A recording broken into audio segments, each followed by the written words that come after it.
Assalamualaikum warahmatullahi wabarakatuh.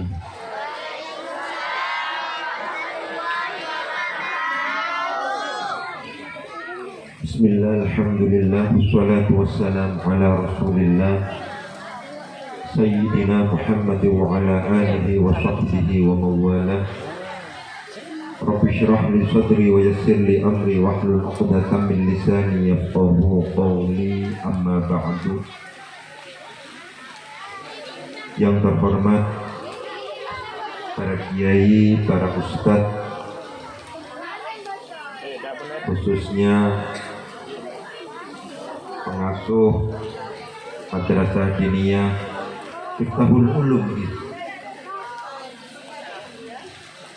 para hadirin hadirat yang berbahagia, alhamdulillah pada kesempatan malam hari ini kita dipertemukan oleh Allah meskipun sedikit. Sholawat dan salam semoga tetap tercurahkan kepada junjungan kita Nabi besar Muhammad sallallahu alaihi wasallam. Mohon izin dan pula tak bisa full berbicara bahasa Madura. Khawatir salah juga, pencampuran begisan. Oke, tak apa-apa Ki. Oke. Jadi masalah haflah akhirus sana, haflah imtihan, apa saja sudah namanya, ini pasti terkait dengan anak. Pasti terkait dengan anak. Anak itu ukuran. Anak itu standar. Apakah sebuah keluarga itu dianggap sukses oleh para tetangga atau gagal sebagai sebuah keluarga? Ukurannya adalah anak. Silahkan hartanya luar biasa banyaknya, mobilnya mewah, rumahnya megah dan seterusnya, tapi potra kalau anaknya itu kemudian bermasalah, anaknya kena narkoba, anaknya terkena kenakalan remaja, tidak mungkin kemudian ketika kemudian anaknya itu sudah bermasalah, tetangga yang ada di sekitar itu menganggap sebuah keluarga ini meskipun kaya raya itu keluarga yang sukses, keluarga yang berhasil, tidak mungkin. Jadi anak itu ukuran. Sukses napa enten sebuah keluarga itu tergantung pada anaknya.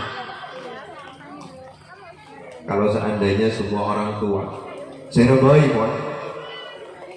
tanya Adi, kira-kira tujuan untuk anaknya itu apa?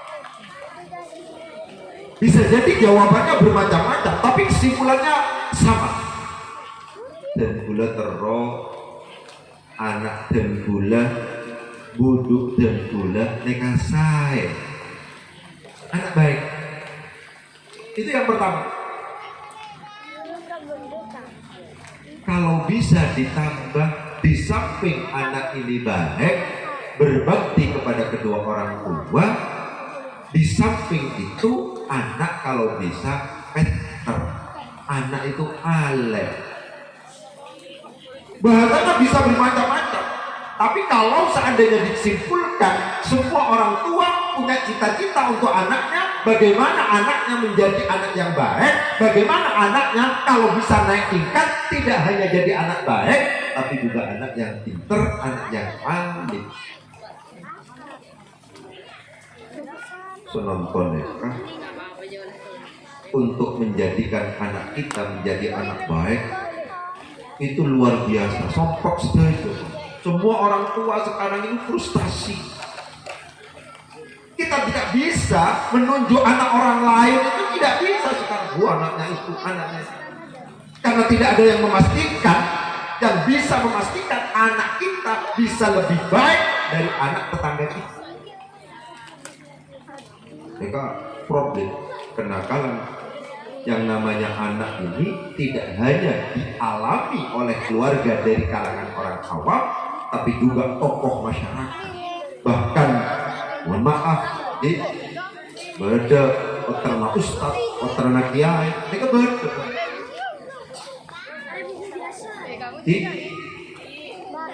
Jadi anak itu standar.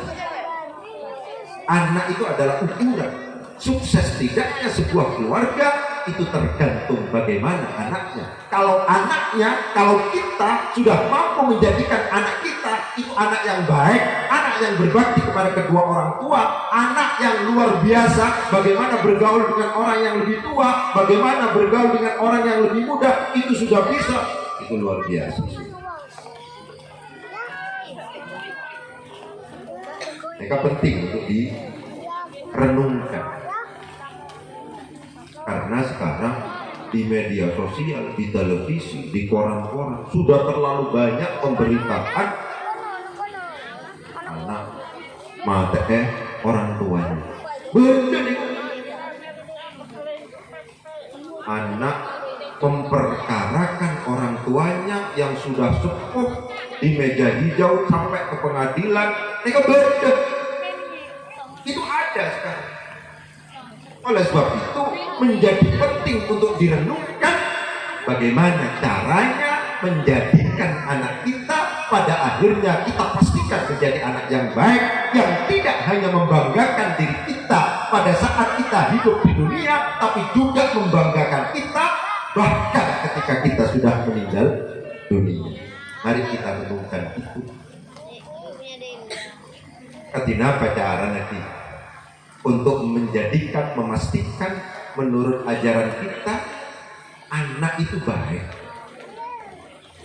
Yang penting, yang pertama kali harus diperhatikan kepada semua orang tua yang datang, wali santri dan seterusnya, untuk bisa memastikan anak kita itu adalah menjadi anak yang baik, anak yang membanggakan kita, anak yang berbakti pada kita sebagai orang tua, anak yang pada akhirnya masih ingat pada kita pada saat kita sudah meninggal dunia. Memastikan itu yang pertama adalah jangan sampai kita suapi anak kita dengan makanan yang haram. Ini kan penting. Ini kan penting. Pastikan kita tidak menyuapi anak kita, tidak memberi makan anak kita kecuali yang halal.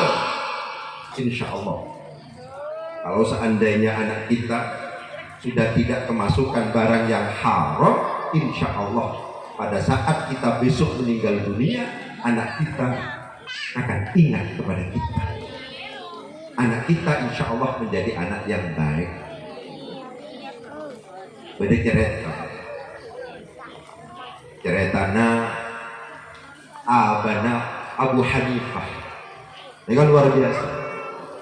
Ayahnya Abu Hanifah yang bernama Thabit, ini kan luar biasa. Pada suatu saat ayahnya Abu Hanifah ini sedang berjalan melintasi sungai. Kebetulan lapar.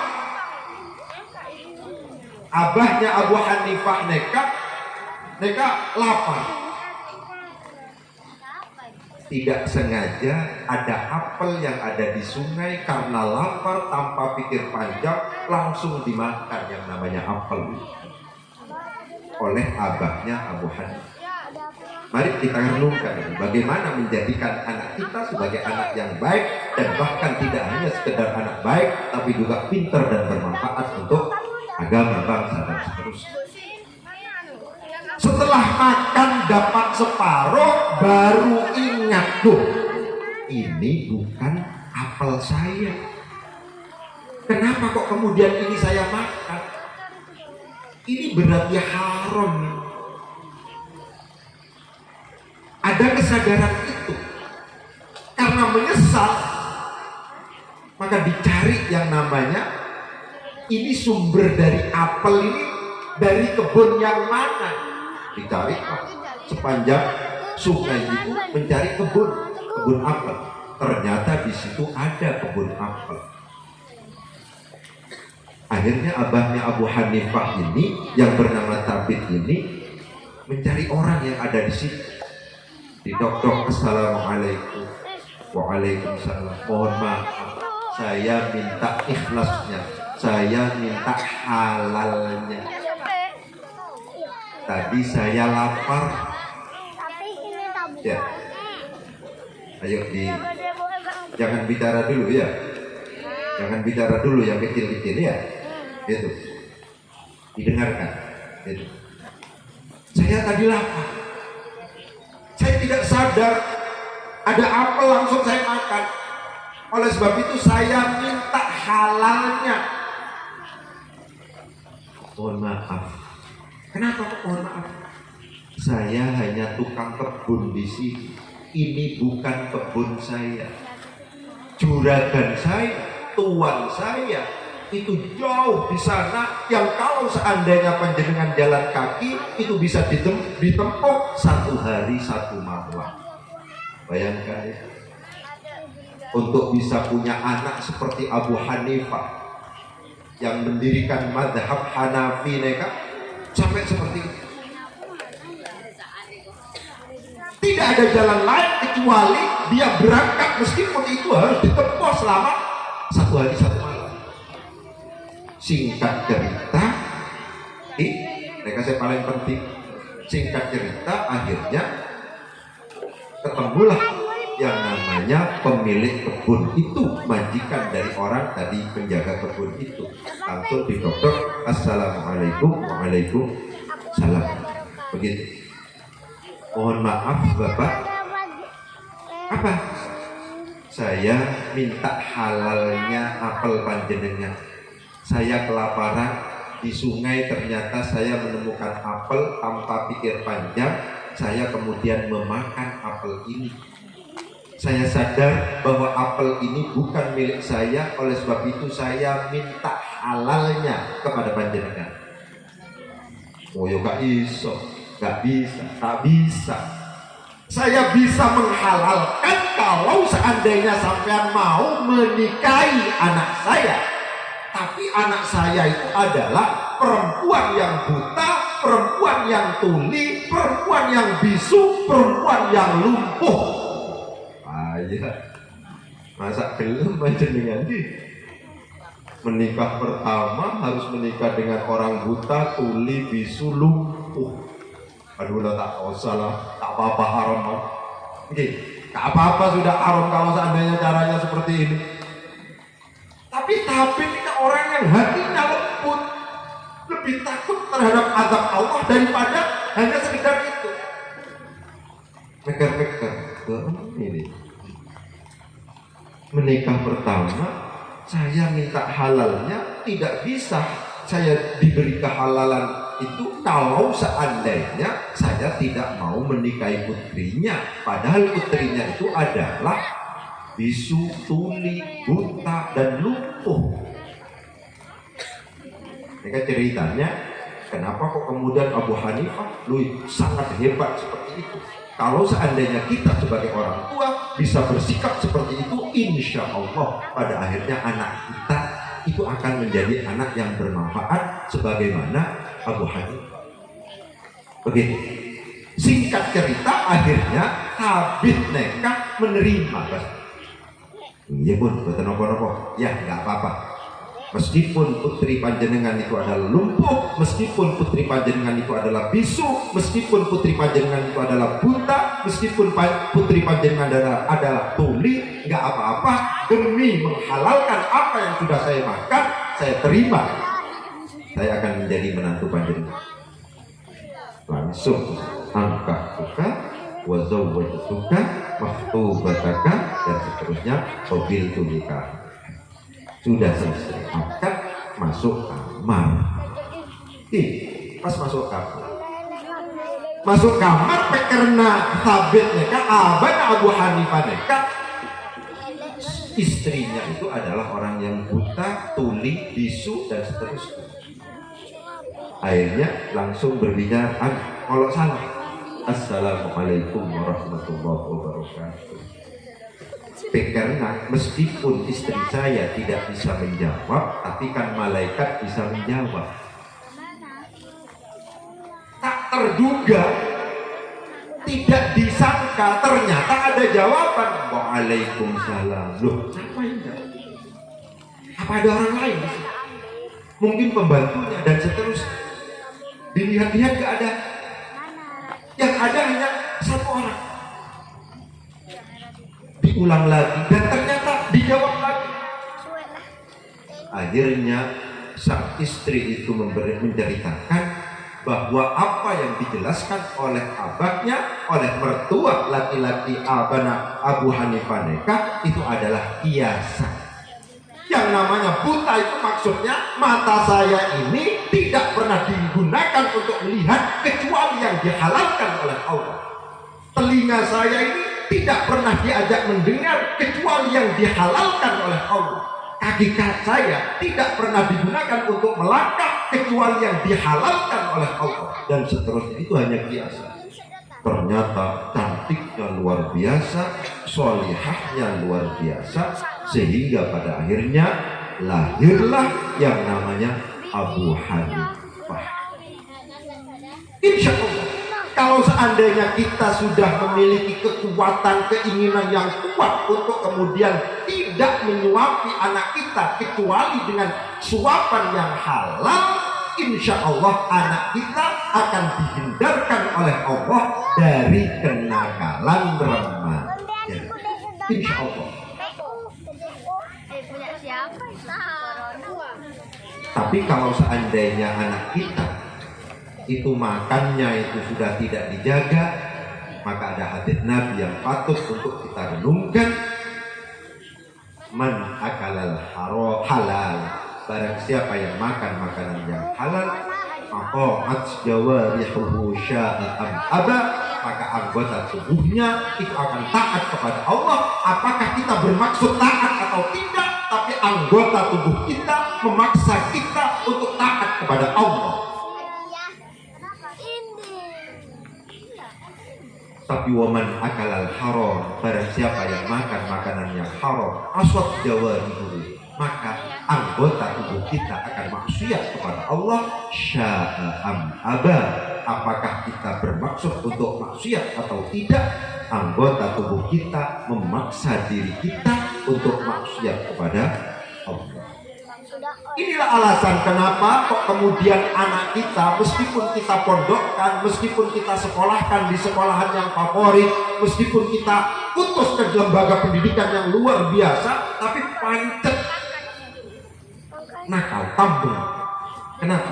Karena bahan dasarnya itu memang haram. Oleh sebab itu kita renungkan, semuanya pasti memiliki keinginan anaknya menjadi anak yang baik, anak yang berbakti kepada kedua orang tua, anak yang bisa membanggakan, dan seterusnya. Kunci utama yang kita tidak boleh gagal adalah suapilah anak kita dengan makanan yang halal. Jangan sampai kemudian makanan yang haram itu muncul atau masuk pada anak-anak kita. Ya. Ayo didengarkan ya, didengarkan dulu ya, didengarkan dulu. Tuh. Pada suatu saat ada cerita yang sama tentang makanan yang halal ini dari sahabat Abu Bakar.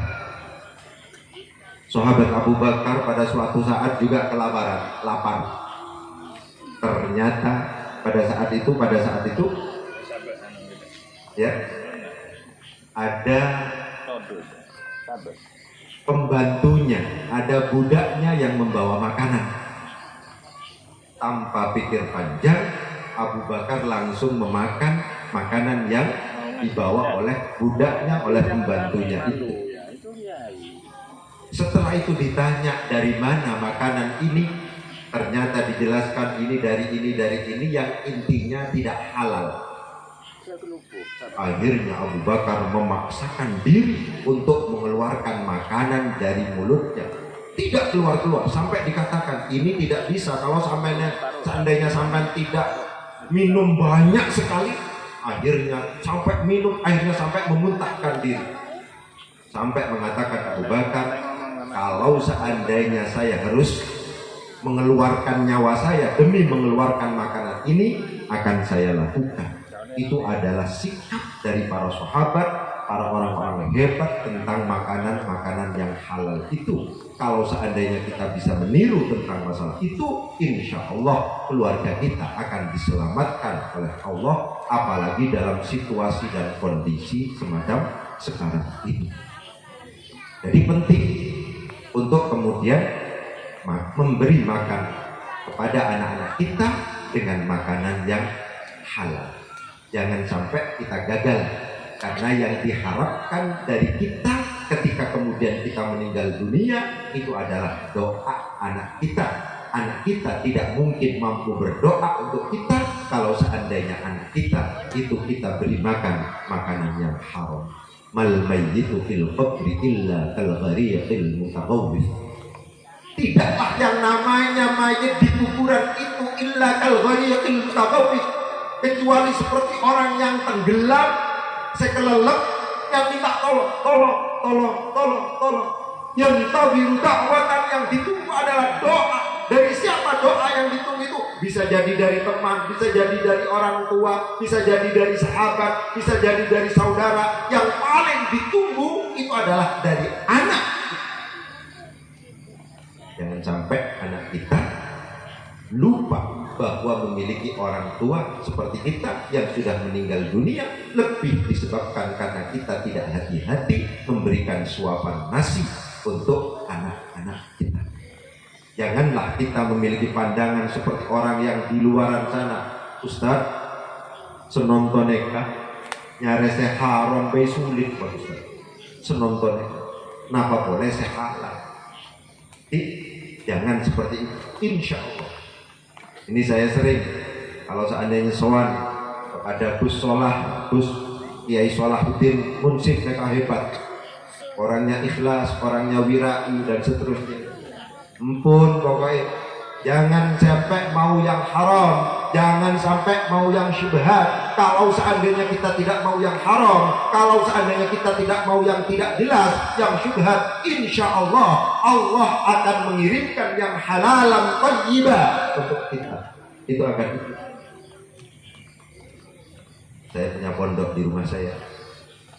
Berangkatnya pondok itu dari tidak ada pondok. Bukan meneruskan ayah saya, bukan. Buat sendiri. Awalnya angkringan, terus awalnya pakai pereng kasar, terus pakai tabing, terus dan sekarang alhamdulillah itu permanen semuanya. Sudah pakai gedung. Itu alhamdulillah, dan pula sampai sekarang tidak pernah mengirimkan proposal. Dan pula sama dengan Gus Solahuddin Munsif, saya tiru. Insya Allah saya mulai menggagas hampir sama dengan lembaga diniyah ini. Sekitar 20 tahun, 18 tahunan saya menggagas itu. Alhamdulillah tidak pernah menerima atau tidak pernah mengirimkan proposal. Tapi Allah itu bertanggung jawab. Ketika mengirimkan santri, ketika mengirimkan murid kepada pondok kami, itu juga bertanggung jawab menyediakan tempatnya, menyediakan gedungnya. Itu yang harus kita yakini. Alhamdulillah, dan bulan sampai senonton, insya Allah. Dan bulan neka lembaganya tidak diurus. Masalah akte pendirian, masalah yayasan, mereka tak diurus. Dan bulan. Insya Allah kalau seandainya ada bantuan formal dari bupati, dari DPR, dari Kementerian Agama, macam-macam, mesti tertolak. Kenapa? Karena saya tidak mungkin memenuhi persyaratan-persyaratan itu. Itu memang saya sengaja seperti itu agar saya tidak tamak terhadap bantuan-bantuan itu. Itu semacam itu. Dan alhamdulillah sampai sekarang, alhamdulillah, dan bulan bisa sampai tingkat 1, tingkat 2, tingkat 3. Redam itu sudah alhamdulillah bisa kita lakukan itu tanpa ada proposal-proposal. janganlah kita memiliki pandangan seperti orang yang di luaran. Kalau seandainya misalnya mencari yang haram saja sulit, apalagi yang halal. Tidak. Justru kalau seandainya kita tidak mau yang haram, kalau seandainya kita tidak mau yang syubhat, Allah akan memberikan yang halalan thayyiban untuk kita semua. Mereka saya pertama. Yang pertama itu adalah upayakan anak kita agar pada akhirnya ingat kepada kita, ya, ketika kita meninggal dunia besok, jangan sampai kita suapi kecuali yang halal. Itu yang pertama. Memang yang dibutuhkan itu doa. Di dalam sebuah kitab itu dijelaskan pada suatu saat Ibnul Mubarak mereka bermimpi, kebetulan mimpinya di kuburan. Mimpinya itu di kuburan. Kuburan tak sebanyak rebutan apa tahun ini? Rebutan, berebut. Ada orang yang santai-santai saja tidak berebut. Akhirnya Ibnul Mubarak mereka bertanya kepada orang yang santai yang tidak berebut, apa? Saya rebut, kenapa? Saya rebut. Penjuru kiriman dari orang hidup dari dunia kepada orang yang meninggal yang ada di alam barzah, yang ada di kuburan. Panjenengan Pak Arif, saya sudah mendapatkan kiriman khusus dari anak saya. Saya sudah mendapatkan paket khusus, tidak usah berebut seperti orang-orang itu. Anak saya di dunia itu hafal Al-Quran. Sekarang sedang jualan roti di pasar Sambil menjual roti, anak saya ini menghafalkan murojaah deres Al-Quran yang pahalanya dikirimkan kepada saya yang sudah meninggal dunia. Ibnul Mubarak mereka penasaran, apa benar nih? Apa benar nih? Ternyata didatangilah pasar itu dan ternyata benar di situ ada penjual roti yang ketika menjual roti itu sambil komat kamit untuk menghafalkan murojaah deres Al-Quran, dan ketika ditanya apa yang sampai baca Quran dan pahalanya memang dikirimkan untuk orang tuanya yang sudah meninggal dunia. Jadi penting banget memiliki anak yang waladun sholihun yad'u lahu, itu penting. Dan cara yang pertama yang kita tidak boleh gagal adalah memberikan suapan nasi yang halal untuk anak kita. Insya Allah kalau seandainya panjenengan pun tak gelem seharam, tak gelem sesubhat, insya Allah panjenengan beri sehalalan thayyiban oleh Gusti Allah. Itu yang pertama. Yang kedua itu adalah keren di putra panjenengan ke pendidikan. Jangan sampai tidak dikirim ke pendidikan. Kita sebagai orang tua besok akan dimintai pertanggungjawaban kalau seandainya anak-anak kita itu kok kemudian dibiarkan tidak sekolah, kok dibiarkan tidak pondok, kok dibiarkan tidak ke diniyah. Itu akan dimintai pertanggungjawaban. Kullukum ra'in wa kullukum mas'ulun an ra'iyyati. Setiap kamu adalah pemimpin dan setiap pemimpin akan dimintai pertanggungjawaban terhadap yang dipimpinnya. Jangan sampai kemudian anak kita ketika ditanya oleh Allah, sampean kok gak sholat, kula mboten diajari sholat, saya tidak diajari sholat oleh orang tua saya. Sampean kok tidak baca Quran, saya tidak diajari baca Quran oleh orang tua saya.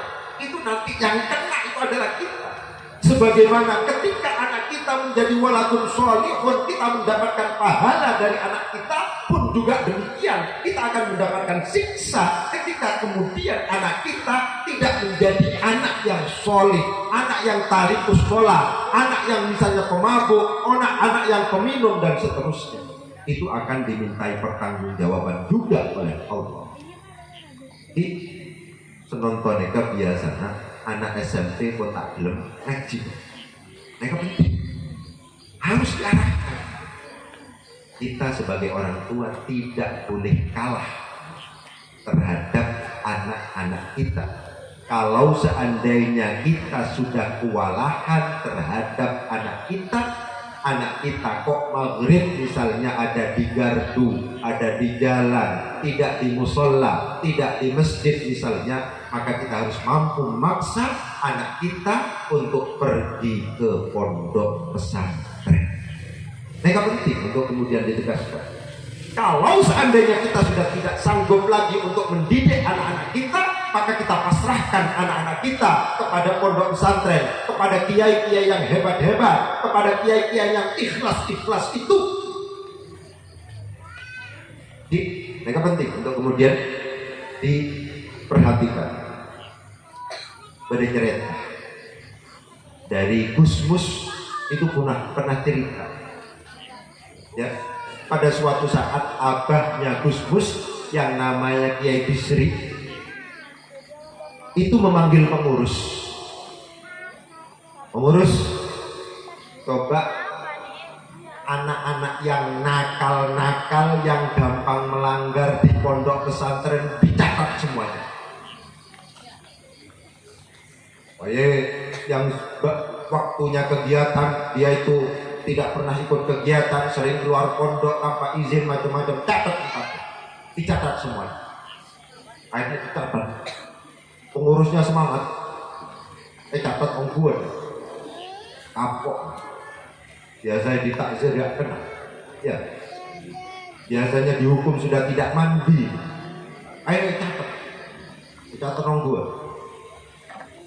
Setelah dicatat, diserahkan kepada sang kiai, diberikan kepada sang kiai.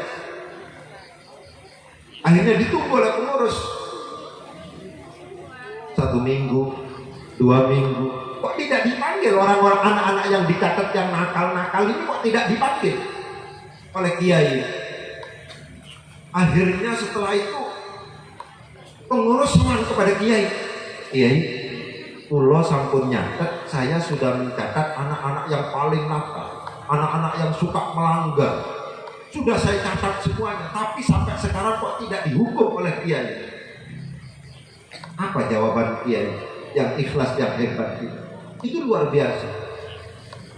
Siapa yang mau menghukum anak yang sampai catat yang nakal-nakal itu? Saya kan tidak ngomong untuk dihukum.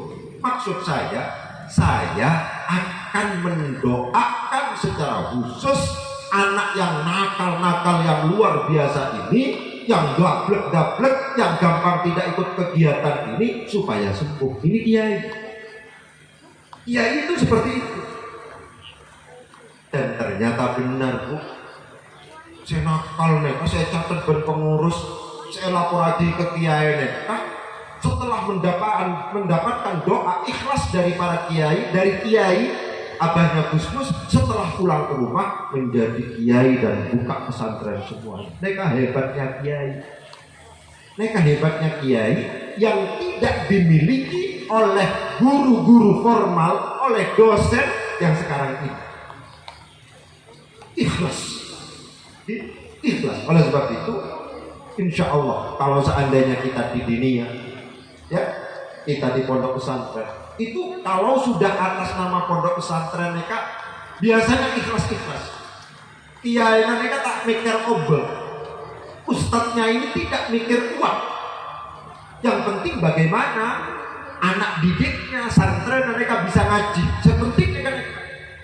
Dan ini sekarang sulit ditemukan di lembaga pendidikan formal. Yang ada itu adalah di lembaga diniyah, di lembaga pesantren. Oleh sebab itu, kalau seandainya kita ingin anak kita menjadi anak baik, itu harus ditangani oleh guru-guru yang ikhlas, oleh kiai-kiai yang ikhlas, dan itu ada di pondok pesantren, dan itu adanya di madrasah diniyah. Kenapa ini kok kemudian menjadi penting untuk ditegaskan? Karena bineka bisa ekuda setan. Iblis ini bisa menggoda. Di dalam salah satu ayat Al-Quran, qala fa bi'izzatika la ughwiyannahum ajma'in illa ibadaka minhumul mukhlasin. Setelah iblis itu diusir oleh Allah dari surga, iblis itu berikrar. Qala fa bi'izzatika, demi kemuliaanku ya Allah, asompa neka la ughwiyannahum ajma'in, akan aku sesatkan semua anak Adam itu semuanya, tidak akan saya sisakan, semuanya akan saya goda, saya sesatkan semuanya. Illa ibadaka minhumul mukhlasin, yang tidak mampu saya sesatkan ya Allah, yang tidak mampu saya sentuh ya Allah adalah hamba-hambamu yang ikhlas itu. Oleh sebab itu, persyaratan untuk bisa sukses dalam rangka mendidik anak, dalam rangka mendidik masyarakat adalah keikhlasan, yang ini sekarang sudah jarang terjadi di masyarakat kita, dan insya Allah masih ada di pondok pesantren, dan insya Allah masih ada di madrasah diniyah. Oleh sebab itu penting untuk direnungkan. Anak kita harus di lembaga diniyah, anak kita harus ke pondok pesantren, apalagi situasi dan kondisi seperti sekarang ini luar biasa. Kalau bisa anak kita itu mendapatkan doa, mendapatkan perawatan dari orang-orang yang ikhlas, sehingga dipastikan pada akhirnya anak kita menjadi anak-anak yang baik. Maka penting untuk kemudian ditegaskan kepada kita semuanya untuk anak-anak kita. Jadi, janganlah kita kemudian misalnya ya memperlakukan lembaga diniyah, lembaga pesantren itu sama sekali beda dengan sekolahan. Monepon Jember kan semak neka dengan Jember. Insya Allah panjenengan oning kursus bahasa Inggris misalnya English first, neka sebulan ya, neka petong atos belum atos ibu. Itu cuma 4 kali tatap muka. Ya, 4 kali tatap muka atau 8 kali, 1 minggu 2 kali berarti 8 kali tatap muka. Itu. Mereka bermasyarakat elaben, tak apa-apa meskipun 800.000 per bulan. Coba kalau madrasah diniyah per bulannya 800.000, bubar langsung. Tombong saya gelap. Ada ketidakadilan dalam diri kita. Memperlakukan madrasah diniyah, memperlakukan pesantren, mungkin ya enak, ikhlas, tapi jangan terlalu torok, bantu agar pada akhirnya dia itu demam. Kalau seandainya mendatangkan ustadz, mendatangkan guru dan seterusnya, dia ini akan demam untuk agar dibantu. Jadi penting. Jadi mereka yang pertama adalah aklul halal. Yang kedua, jangan lupa kita didik, kita arahkan anak kita ke lembaga pendidikan. Kalau seandainya sudah kita tidak mampu untuk melakukan itu, maka kita pasrahkan kepada ustadz, maka kita pasrahkan kepada kiai di pondok pesantren. Jangan sampai anak kita yang usia SMP, yang usia SMA itu belajar terus. Jangan sampai itu terjadi, karena pada akhirnya ketika itu yang terjadi pada saat Assalamualaikum. Yugiono Wijaya Pak, dia dari Al-Qadiri. Oh ini. Anaknya rezeki. Bisa ya? Ya. Jadi itu. Yang selanjutnya adalah jangan lupa anak kita dalam menjalani kehidupan ini jangan kita biarkan sendirian. Anak kita harus kita dampingi dengan doa. Mari kita lihat para sejarah para orang-orang hebat. Sejarahnya Kiai Hamid Pasuruan, Kiai As'ad Samsul Arifin, kiai-kiai yang ada di Sidogiri yang hebat-hebat dan seterusnya itu. Mari kita lihat sejarah. Itu ternyata keberhasilan beliau-beliau itu tidak lepas dari tirakat dari doa istiqomah yang dilakukan oleh orang tua beliau-beliau itu. Janganlah kita kemudian membiarkan anak kita sendiri hidup di dunia ini dalam situasi dan kondisi yang cukup membahayakan seperti sekarang ini sama sekali tidak didampingi oleh doa. Jangan sampai kita berkeinginan menjadikan anak kita sebagai anak yang luar biasa, sementara kita biasa-biasa saja. Mon koceng tak mungkin melahirkan harimau. Kucing akan melahirkan kucing, tidak mungkin melahirkan harimau. Jadi kalau seandainya kita bukan orang luar biasa, tidak mungkin melahirkan anak yang luar biasa. Kenapa Bapak saya luar biasa nih kan? Luar biasa nih kan maksudnya di luar kebiasaan. Di luar kebiasaan. Maksudnya apa? Biasanya pada waktu siang orang itu semuanya tidak puasa. Kita sebagai ibu, kita sebagai bapak ngalah-ngalahin di luar kebiasaan. Kita puasa, nirakati, berdoa untuk anak kita. Itu namanya kita sebagai orang tua adalah orang di luar kebiasaan, adalah orang yang luar biasa. Pada waktu malam biasanya orang tidur, kita di luar kebiasaan. Kita itu bangun malam menangis kepada Allah, mendoakan anak-anak kita. Itu berarti kita sebagai orang tua adalah orang tua yang di luar kebiasaan, orang tua yang luar biasa. Biasanya orang-orang itu tidak mau baca Al-Quran secara istiqomah, tidak mau baca sholawat secara istiqomah. Kita sebagai orang tua itu membaca Al-Quran secara istiqomah, membaca sholawat secara istiqomah. Untuk apa? Untuk mendoakan anak-anak kita. Berarti kita itu adalah di luar kebiasaan, berarti kita itu adalah luar biasa. Insya Allah kalau seandainya kita sudah di luar kebiasaan, insya Allah kalau seandainya kita sudah luar biasa, maka pastinya pada akhirnya anak-anak kita akan luar biasa juga. Saya cerita orang tua saya, ya orang tua saya itu hebat. Orang tua saya itu adalah kalau siang itu puasa terus sampai sakit, sampai wafat, meninggal dunia. Itu selama sekitar 17 tahun nirakati anak-anaknya. Alhamdulillah saya sekarang menjadi dosen negeri di IAIN. Saya dosen dan gula dari keluarga yang biasa-biasa, tapi alhamdulillah dan gula sekolahnya kapan selesai. S1 selesai, S2 selesai, S3 selesai. Adik-adik saya ada yang dosen di Tulungagung, ada yang juga dosen di IAIN. Itu tirakatnya orang tua. Tidak bisa. Itu kalau seandainya ditanya kenapa resepnya kok bisa sukses, itu tirakatnya orang tua. Tidak bisa. Pasti karena orang tua.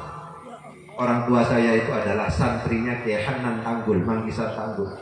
Ya, itu diberi ijazah. Sampean setiap pagi, setiap siang harus baca Al-Quran 2 juz, dan itu dilakukan oleh orang tua saya. Pada waktu malam sampean harus baca sholawat, dan itu dilakukan oleh orang tua saya. Kalau seandainya saya mampu menciptakan pesantren, mampu, alhamdulillah. Senonto saya beda compok dan gula, saya menetap compok dan gula mereka beda sekitar 290 anak. Dari tidak ada pesantren, sekarang ada pesantren. Dari mana? Dari Banyuwangi bada, dari Bondowoso bada, dari Lumajang bada, dari Sumatera bada. Dari mana? Dari tidak ada pesantren. Kalau seandainya ditanya resepnya dari mana, bukan saya resepnya itu. Resepnya adalah orang tua yang menirakati, yang mendoakan secara istiqomah anak-anaknya. Kalau panjenengan itu kepingin anaknya berhasil, jangan sampai dibiarkan anaknya sendirian dalam rangka menjalani kehidupan ini. Punyanya apa kita? Kemampuannya di bidang apa?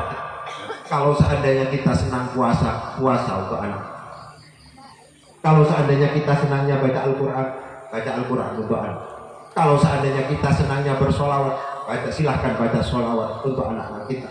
Saya senangnya sholat malam, Ustaz. Silahkan sholat malam untuk anak-anak kita. Tapi yang jelas jangan sampai kemudian anak-anak kita biarkan sendirian tanpa didukung oleh doa. sangat luar biasa. Doa dari orang tua ini sangat luar biasa. Itu yang sangat menentukan apakah kemudian ada kesuksesan yang akan didapatkan oleh anak-anak kita. Itu tergantung pada orang tua. Oleh sebab itu orang tua itu sangat penting. Kalau seandainya kita kepingin sukses, kuncinya satu, orang tua. Ridho fi ridhol walidain, suktullah fi suktil walidain. Ridhonya Gusti Allah itu tergantung pada ridhonya orang tua, murkanya Gusti Allah itu tergantung pada murkanya orang tua. Kalau seandainya kita kepingin sukses dalam hidup ini, kuncinya satu, carilah ridho orang tua, carilah restu orang tua. Ketika kita mendapatkan ridho dari orang tua, ketika kita mendapatkan restu dari orang tua, maka otomatis kita mendapatkan ridho dan restu dari Allah. Allah pemilik alam ini, Allah pemilik dunia ini. Kenapa kita kok tidak mampu menyelesaikan permasalahan padahal itu kecil? Kenapa masalah kecil kok berlarut-larut menjadi besar dan tidak mampu kita selesaikan? Lebih disebabkan karena kita ditinggal oleh Allah. Tidak ada ma'iyah, tidak ada kebersamaan Allah. Kenapa kita kok ditinggal oleh Allah? Bisa jadi lebih disebabkan karena kita tidak mendapatkan restu dan ridho dari orang tua. Oleh sebab itu panjenengan, kalau seandainya sekarang masih punya orang tua, carilah ridhonya. Tidak ada orang sukses, yang ada adalah orang yang disukseskan oleh Allah. Tidak ada orang berhasil, yang ada adalah orang yang diberhasilkan oleh Allah. Tidak ada orang kaya, yang ada adalah orang yang dikayakan oleh Allah. Karena demikian menjadi penting untuk mendapatkan ridho dari orang tua. Karena ketika kita mendapatkan ridho dari orang tua, otomatis kita akan mendapatkan ridho dari Allah. Ketika kita sudah mendapatkan ridho dari Allah, pasti selesai. Semua yang ada di dunia itu tergantung pada Allah. Ini penting untuk kemudian ditegaskan. Saya kepingin mengingatkan bagi mereka-mereka yang sekarang masih punya orang tua, setiap dosa, semua dosa itu besok siksanya akan diakhirkan oleh Allah pada hari kiamat. Illa huquqal walidain fa innahu yu'ajjiluhu fil hayatid dunya qabla al-mamat. Untuk siksa terdurhaka kepada kedua orang tua akan ditakjil oleh Allah, akan disegerakan oleh Allah fil hayatid dunya, di dalam kehidupan dunia, qoblal mamati, sebelum kematian tiba. Jadi kalau seandainya mungkin perniagaan kita gagal, mungkin bisnis kita gagal, mungkin pertanian kita gagal, mungkin usaha-usaha kita itu gagal, mungkin saja ada kesalahan yang cukup serius yang kita lakukan kepada orang tua kita. Mari, janganlah kemudian kalau seandainya kita kepingin hasil, kepingin berhasil dan seterusnya, kita ke orang pinter, kita ke dukun dan seterusnya. Gak usah ke situ. Kita minta restu dan doa dari orang tua. Yang terakhir, penonton, yang terakhir, bagaimana itu tadi untuk menjadikan anak kita itu adalah anak baik. Yang pertama itu adalah hati-hati terhadap makanan. Yang kedua, didiklah, kirimkan ke pondok pesantren, kirimkan ke madrasah diniyah. Yang selanjutnya adalah jangan lupa didoakan. Posisi orang tua dalam Islam cukup luar biasa. Jangan sampai anak kita tinggal, tidak kita doakan, tidak kita tirakati. Istilah yang dipakai oleh orang-orang kuno dulu adalah tirakat. Tirakat itu adalah doa yang dilakukan secara istiqomah. Ya, itu seperti itu. Bagaimana menjadikan anak kita pinter, ilmu neka rumus sepadan, di semuanya sama.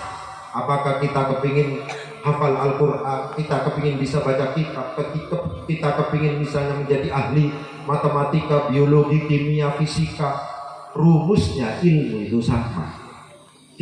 Rumusnya ilmu itu sama. Kenapa rumusnya ilmu? Rumusnya ilmu itu ditegaskan oleh para ulama. Al-ilmu la yu'tika ba'dahu hatta tu'tiyahu kullah. Ilmu itu tidak akan mampu atau tidak akan memberikan sesuatu sebagian kecilnya sekalipun kepada kita sampai kita memberikan totalitas kita kepada ilmu itu. Jadi prinsipnya menjadi orang alim mereka bejeng, semangat, fokus, total. Mereka penting. Ongguangku, apalan Quran menongguangku sukses. Apalan hadis pun ongguan luar biasa, penentang mereka sukses. Belajar apa boleh? Oleh sebab itu kita harus bantu anak-anak kita. Kalau anak-anak kita sedang ada di rumah, janganlah kita ganggu anak-anak kita dengan cara misalnya memberikan fasilitas HP padahal anak kita belum waktunya. Tidak mungkin anak kita yang sudah luar biasa hebat, cerdas, jenius, bahkan kalau seandainya tidak total dalam ilmu, tidak mungkin menjadi orang pintar, tidak mungkin hafal Quran. Tadi sudah luar biasa bacaan Qurannya, mungkin hafalan Qurannya sudah luar biasa. Itu pada akhirnya akan banyak kendala kalau seandainya kita sebagai orang tua itu tidak bisa memberikan contoh yang baik untuk anak-anak kita. Ya, saya rasa nonton, saya tak main HP. Rata-rata main HP setuju nonton. Senonton main HP setuju.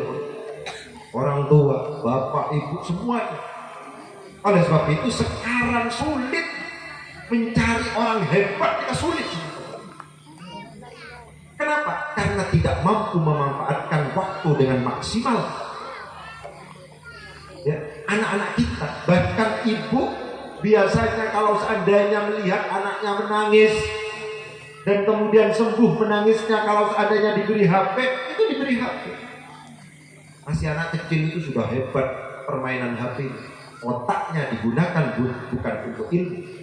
Bahkan penelitian itu banyak mengatakan bahwa HP itu mengganggu, HP itu menjadikan anak itu bisa stunting, bisa cebol, bisa tidak berkembang tingginya. Mereka banyak penelitian. Anak itu bisa ketagihan, bisa kecanduan. Banyak anak yang masuk rumah sakit gara-gara HP. Yang paling penting adalah panjenengan garis bawah, tidak mungkin anak kita bisa menjadi hebat kalau seandainya yang menjadi teman tidur anak kita, yang menjadi teman untuk sehari-hari semua waktunya itu adalah HP. Tidak mungkin. Meskipun misalnya anak kita itu diberi anugerah yang cukup luar biasa, kecerdasan yang cukup luar biasa oleh Allah, kalau seandainya sudah anak kita beri mainan HP, itu insya Allah tidak akan mungkin jadi orang hebat. Bagaimana cara memutus? Lagi-lagi yang mampu memutus sampai sekarang ini harus diakui adalah pesantren. Yang mampu memutus HP ini kan pesantren, lembaga formal. Tidak bisa. Bahkan sekarang di era pandemi semuanya udah HP. Sekolahnya kan pakai HP saja. Lebih rosak kok. Awalnya anak-anak itu tidak boleh main HP itu kita gampang melarang. Sekarang justru kalau tidak pegang HP itu disalahkan oleh gurunya. Loh, anaknya kok tidak mengerjakan? Padahal mengerjakannya mungkin setengah jam, tapi main-mainnya itu 2 jam 3 jam. Mereka penting untuk direnungkan. Yang mampu memutus mata rantai ini adalah pesantren. Pesantren adalah lembaga yang sampai sekarang harus diakui yang paling mampu untuk mencetak orang-orang yang faqih, orang-orang yang alim, orang-orang yang benar-benar tafakuh di din. Mereka pesantren. Sobu, meskipun iya. Dan bulan ini dosen. Ada S1 di situ, ada S2 di situ, ada S3 di situ. Di mana wisuda kasa, agak gelar SAG, sarjana agak gimana gitu, nggak pasti jelas, gitu. Itu seperti itu. Orang macam ketat nggak boleh, tak bisa. Yang mampu untuk mencetak orang-orang hebat dalam bidang keagamaan itu adalah pesantren. Oleh sebab itu jangan ragu, ya. Ini kita dorong Ustaz, kalau bisa itu nanti dikembangkan menjadi ada al-miftah lil ulum, ada diniyah yang cukup serius. Lokasi yang agak terpencil seperti inilah yang kemudian sangat mendukung. Kalau seandainya ini luas, nah itu Gusti Allah bertanggung jawab. Jangan mikir proposal pokoknya Ustaz. Kita harus minta nasihat kepada Gus Salahuddin Munsik. Ampun, saya diceritai oleh mertuanya Gus Solah, Kiai Sadid Jauhari. Saya merasa diberi pelajaran oleh Solah. Tanya begitu. No pokoknya Solah itu bantuan 200 juta ditolak. Gus Solah ditolak? Enggak. Padahal itu isoe di itu oleh pesantren Mbak Alawi, tapi ditolak oleh Gus Solah. Pesantren bantuan itu adalah untuk MCK, untuk kamar mandi dan seterusnya. Di As-Sunniyah itu sudah penuh kamar mandinya. Itu tetap menolak, tidak mau menerima bantuan Gus Solah. Ada beberapa hari Koyoe mendapatkan dapat pelajaran itu. Ada bantuan dari Jakarta, dari Agenia, dari orang itu melalui rekeningnya Gus Sadin juga senilai 200 juta kepada Gus Solah, tidak dari pemerintah tapi dari orang-orang yang lambek, orang-orang dermawan yang ada di Jakarta. Ini saya mendapatkan pelajaran dari Solah, katanya Gus Sadin seperti itu, dipaksa mendapatkan bantuan tidak mau, tapi justru mendapatkan yang halalan thayyiban. Mungkin itu sekedar renungan di mereka ngaji, mereka merenung supaya menjadi lebih baik. Semoga manfaat. Itu mungkin yang bisa saya sampaikan. Wabillahi taufiq wal hidayah. Assalamualaikum warahmatullahi wabarakatuh.